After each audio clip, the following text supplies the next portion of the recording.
As if the bar couldn't get lower, Pirate Software has somehow found new ways to hit internet rock bottom. This guy's legacy is like an internet onion being peeled every single day, layer by layer, just exposing more rotten stuff as time keeps passing. A few things I want to cover in this video, from Pirate's coding being attacked, Pirate not understanding his own argument, which is kind of crazy, and even more. But let's start with the coding things first. And foremost, I will not even attempt to act like I am some messiah when it comes to knowing what coding is, okay? Because I definitely am not. However, there is a YouTuber named Coding Jesus, which I will refer to in this video as CJ if you don't mind. This is his channel, and the video that started this nuclear waste of backlash is this right here. And as CJ, as his name also suggests, he is a self-proclaimed expert when it comes to coding in various programs when it comes to developing things. So, he decided to take a look at Pirate Software's game Heartbound, which is this Undertale ripoff clone that Pirate made, and still hasn't finished, by the way, and looking into the nitty-gritty of the game's code to see how Pirate designed the whole thing. According to CJ, the game is, well, a mess, and features multiple coding mistakes that are more so to be expected by someone who is first starting to make out games, not someone who has been making games according to themselves for 20 years, as Pirate claims that he has. Some of the issues that Coding Jesus accuses Pirate Software of include the use of magic numbers. Basically, coding gobbledygook that doesn't actually make the code of Heartbound any better, and instead just bloats the game's code because, according to CJ, Pirate can't code properly. CJ also claims that Pirate has no idea how to use variables within coding as well, and makes claims in his video that when he looked into Pirate's history as a self-proclaimed hacker who worked for the government, that what Pirate was actually responsible for doing was not real hacking. By the way, I should probably state here that when someone says they were a hacker for the government, it usually means that they are tasked with trying to break into government institutions on purpose. The reasoning is simple. This is done by hackers who then detail exactly how they were able to break through the government's defense systems to get to important information. This is then sent in and reviewed by the government, obviously, and then these government systems are updated with pointers from these hackers in order to obviously make their security much stronger so that other hackers that are not actually employed officially cannot just come in and steal loads of, top secret information from the government. It's sort of like paying a thief to purposely break into your store to review the defense system of your business, pretty much. It may sound weird, but it's actually a really good way to both test your security and improve things too. Anyway,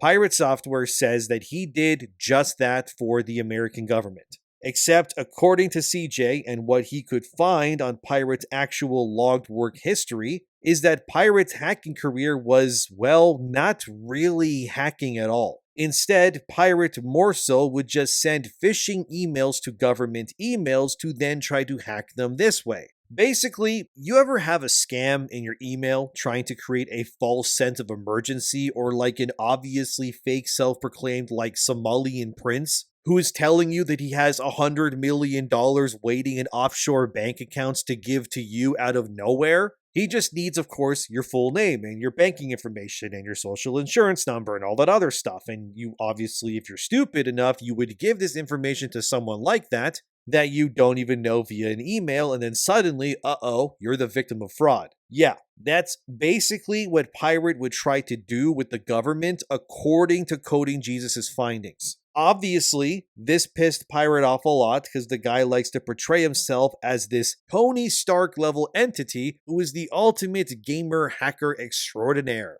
And yet here, instead, he's being portrayed as, well, basically that Somalian prince level scammer who just preys on easy old people that can barely use technology. So the story even got picked up by websites like Sportskeeda, as seen here, for example, which probably didn't make Pirate feel good either, but again, this is the same guy who claims that he's an elite level hacker, when in reality, based on the info that was provided by CJ, he's like that guy in The Dark Knight who dressed up as Batman in the beginning trying to also be a vigilante, and then the real Batman just arrests him so he doesn't hurt anybody, including himself. What gives you the right? I'm not wearing hockey pads. That's pretty much how Pirate Software's coding and hacking is being portrayed by CJ, and yep, like I said, he got really mad about this. Pirate would respond to this in CJ's comment section, although if you try to go find it yourself, it's pretty much impossible because it's been buried by thousands of comments with far more likes. But here's his comment as it reads in response to CJ claiming that Pirate is a hacker and game developer fraud. It's clear you have never used GameMaker before based on your comments. Here's a quick rundown for you. SPR Spark is not a magic number. It's a direct reference to an asset file called SPR Spark. That is how GameMaker allows you to link sprites and other assets. When you want to use a sprite, sound, or other object, you call it by name. The functions you called out are built-ins that allow you to deline a particle. The functions below this directly reference different aspects of this particle effect. These cannot be modified, but they can be wrapped, but this wouldn't be efficient.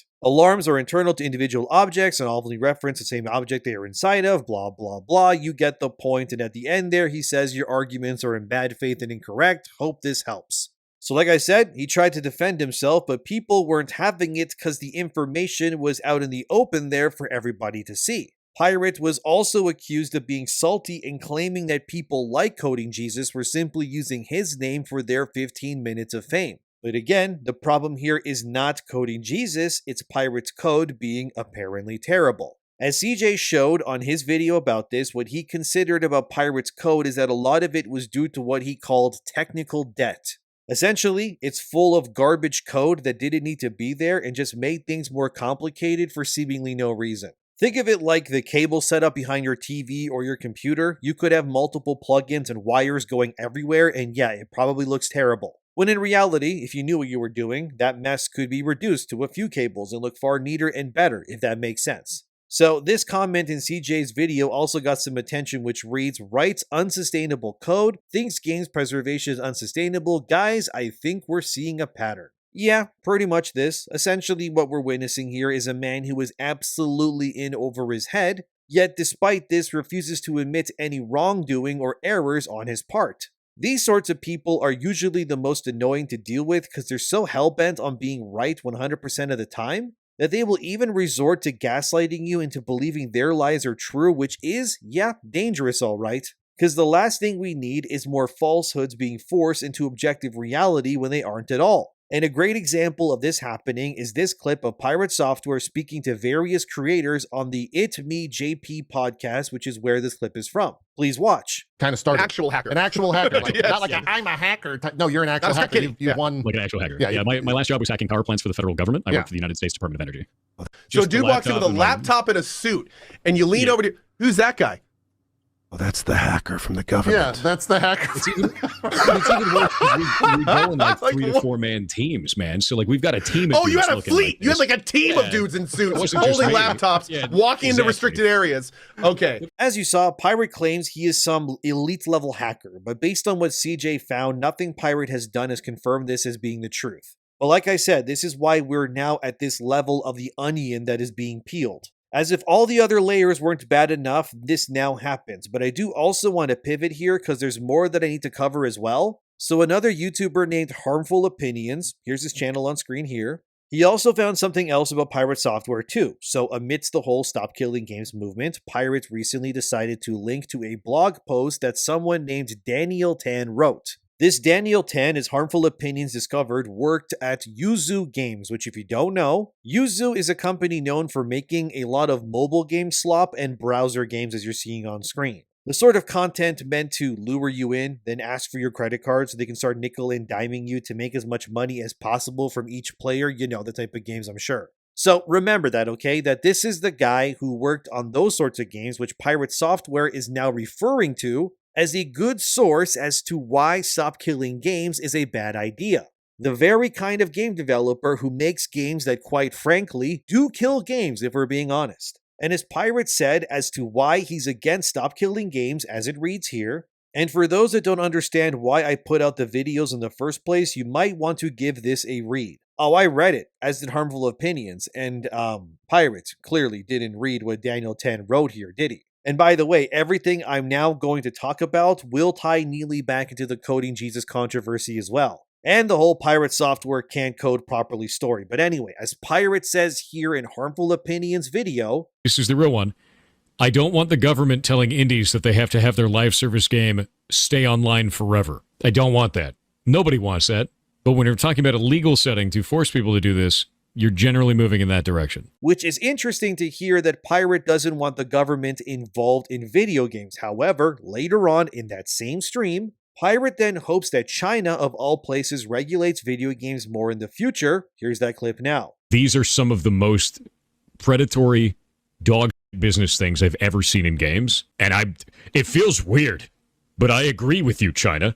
Please get rid of this shit. So Pirate's stance here is that he doesn't want the government more involved in the regulation or making of video games as art or as products. But then Pirate says this about government. And you want the government to get involved in video games? Vietnam is now a cautionary tale for leave government out of games, please. Please keep the government away from video games, over there, doing whatever it is that they're doing over there, away from video games. Okay, so let's go read this blog post that Pirate referenced as his gotcha. I Stop Killing Games is bad and won't work, shall we? The part I'll read of the blog references the name Ross Scott, which, to refresh your memory, Ross Scott is the name of the man who started Stop Killing Games as seen here on screen. Ross's YouTube channel is Accursed Farms. So this is who the article is referencing to when I read this. Okay, it reads, Ross Scott's undefined law delusion. The most maddening aspect of this campaign is Ross Scott's central claim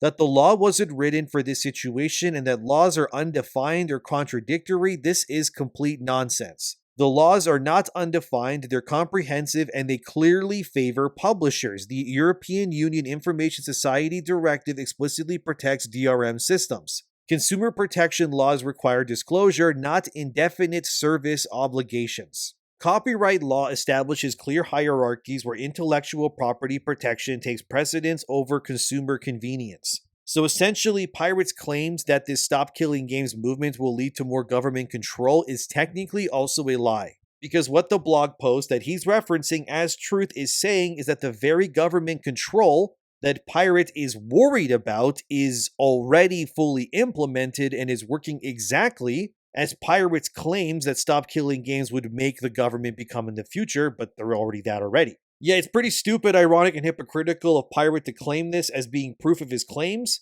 when the blog post he refers to as proof goes against the exact thing Pirate agrees with Ross Scott on. Here's a clip where this proves that. New law is already unclear on a lot of this practice anyway. And that's dangerous. Basically, what's happening here is that Pirate Software is muddying his position and hurting his own argument by both not understanding how government works while also claiming that what he's saying is right. The blog he refers to says more, which is this. Ross Scott's argument boils down to traditional expectations are that games last indefinitely, which is legally irrelevant.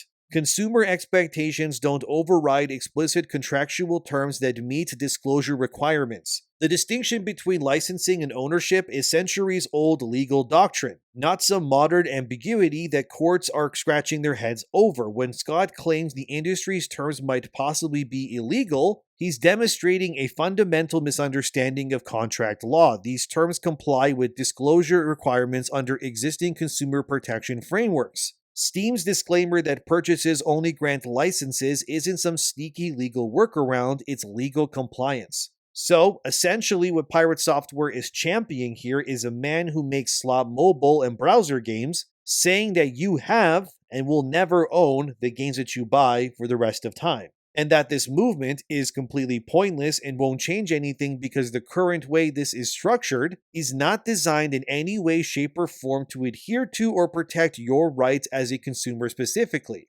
Essentially, your opinion and your belief systems are all pointless, and the only thing that truly matters are what companies want to exist or happen is what this blog post is saying. Actually, what this Daniel Tan guy says in his blog is even worse than Pirate, if I'm being honest. Like, his opinion is even more, like, to that side, if you will. Because he's not mincing words whatsoever. He genuinely thinks that Stop Killing Games is a useless movement and waste of time that will not change anything in his eyes. The blog post further states this about free-to-play games. The fact that movement also wants to extend itself to free-to-play games is also egregious. People did not pay for these games, and microtransactions do not constitute ownership of some license to own the game in perpetuity. Very interesting. Again, remember that anything I cite from this blog, Pirate Software gave his blessing by posting it as proof of what he believes too. So this is pretty much what Pirate thinks as well. So free-to-play games should not adhere to Stop Killing Games because you buying microtransactions in these free games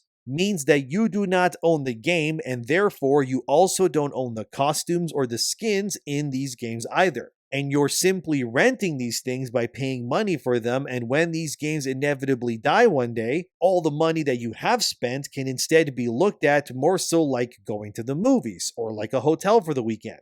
You pay for an experience, the experience then ends, and then you go home without that thing being yours for the rest of time. That's interesting. Well, this then brings up something that Notch, that's the creator of Minecraft, said specifically about pirate software and Stop Killing Games. A user retweeted Notch's response about him talking about an unnamed Nepo baby, and Notch said this in response. Just verifying that yes, this is what I was talking about. If buying a game is not a purchase, then pirating them is not theft. And he's right then. Originally, I didn't think this way myself. I figured if I paid money for a game, either digitally or physically in the past, that it was mine, that I could play it whenever I wanted it to. But as I've gotten older and far more cynical, it's becoming increasingly more true that I truly do not own any of the games that I've bought at all. And that one misstep, one mistake on some user agreement could lead to me losing my accounts and vast libraries of games that I've bought. But if we don't own these games, then what Notch said is technically true. Then piracy is not theft. Because how can you steal something that can't belong to you anyways? It would be like trying to steal sand from a beach. It's just going to slip through your hands either way. And I think companies need to seriously reconsider their positions here. Because what's going on here is not really healthy for either side of the aisle. Because you're conditioning the players to be okay with the concept of not owning things. But when people know they can't own something, they will treat that thing with less respect or even care, because why bother if it's not yours anyways? It makes the importance of Stop Killing Games then even more needed, and it proves again that beyond the coding nightmare that Pirate is currently embroiled in, that him backing this blog now proves that he truly never cared about video games, nor the players to begin with, but instead sided with the companies who have completely changed how video games and specifically digital ownership works. It means the only games that you truly own are maybe from the PS3 era, more like PS2 era probably, and before that. And that anything after that could technically be made null and void through various blocks and more if these publishers just felt like it one day. But the fact that Pirate calls his blog post from this very obviously egregious mobile game developer as gospel, that tells me exactly where his mind is at. Which is that games are not yours, they never have, and they never will be, and they want to keep it that way, which is why this is so important. The blog also had more to say, which was this. This seems to signal a deep misunderstanding of how games are made and consumed. These people are simply looking for a gamer moment. The petition needs 1 million European Union signatures by July 31st to move forward to lawmakers. Even if they manage to reach this threshold, the fundamental legal problems remain unchanged. Signature collection doesn't magically transform legally impossible demands into viable policy. The European Union already provides extensive consumer protection through multiple overlapping frameworks. Competition authorities actively police gaming companies. Data protection laws impose strict obligations. The upcoming Digital Fairness Act will add even more requirements, they say even more. What Stop Killing Games is asking for isn't consumer protection, it's a fundamental rewriting of intellectual property law, contract law, and the entire legal hierarchy that governs digital commerce. They want consumer convenience to override copyright protection, which is legally impossible under European Union jurisprudence. Jurisprudence? Did I say that right? I probably said that wrong. Whatever. Anyway, 1 million signatures doesn't change legal reality. It just forces the European Commission to formally explain why these demands contradict existing law. Even with maximum public support, the campaign asks legislators to violate European Union treaty obligations, override established legal hierarchies, and fundamentally alter the relationship between intellectual property rights and consumer protection. No amount of signatures can make the legally impossible become legally viable. As you can see, Daniel Tan of this Yuzu Games, which Pirate endorses, essentially says that there's no way any of us will get anything that we want in the end, which is likely why Pirate said this before that I covered in a previous video. I hope that your initiative gets everything you asked for, but nothing you wanted. And I'll leave it there. That's what Pirate was referring to. He believes in the long run that his argument will win regardless. That ultimately the user's wants or needs are nothing but noise that will be silenced in the months or years to come. and that it's insane to me that as someone who claims that he's a master hacker and coder, who allegedly he was neither according to Coding Jesus and more, he routinely fails to also understand how anti-consumer and anti-player his opinions are. And then he also pushes things, like that blog post, as proof of what he claims, yet clearly he didn't read it himself because it goes against even the things that he said as well.